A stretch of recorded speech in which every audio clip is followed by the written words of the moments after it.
My next guest understands this well. Sean Duffy is the Secretary of Transportation and Acting Administrator of NASA. Welcome, Secretary Duffy. Thank you so much for joining us. It is great to be with you, Batya. Thanks for having me on. Very grateful. Congratulations on the show as well. I'm excited to be here.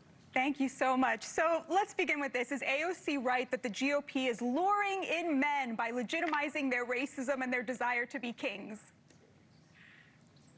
Right, because you have Republicans who say men aren't toxic, right? We want to celebrate masculinity. And what's happened with young men today is pretty remarkable. They've been told you should be responsible. You should respect women. You should get a job. You should work hard.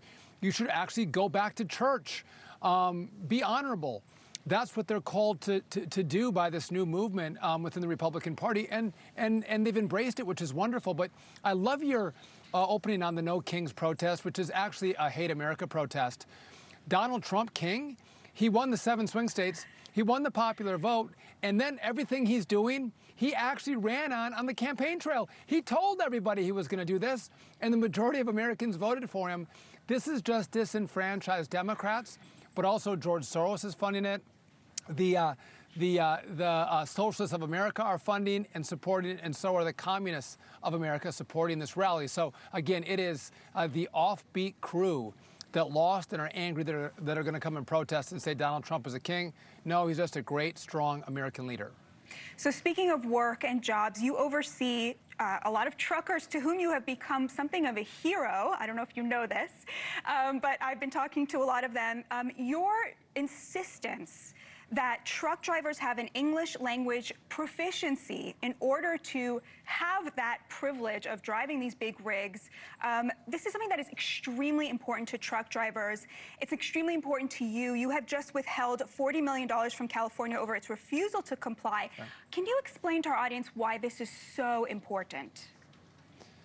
Yeah, so first, just like when you go get your driver's license, you have to take a vision test. And if you don't have 20/20 vision, you're probably going to be required to wear glasses because it's a safety issue.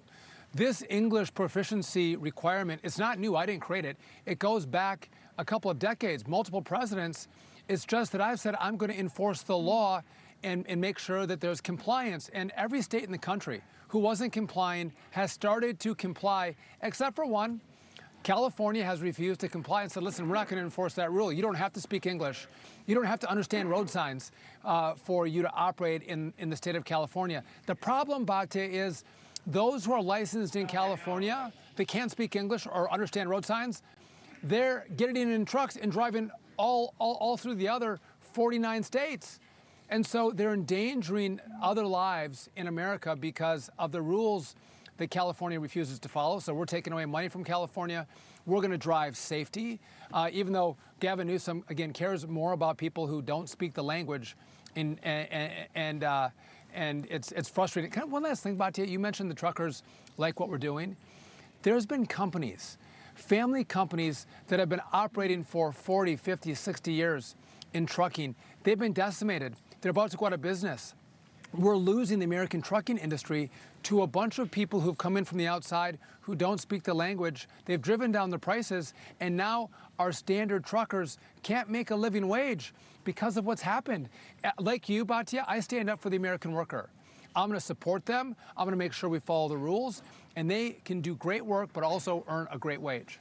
Thank you for watching. Subscribe below and download our NewsNation app right now on your phone, and you will get fact-based, unbiased news for all Americans.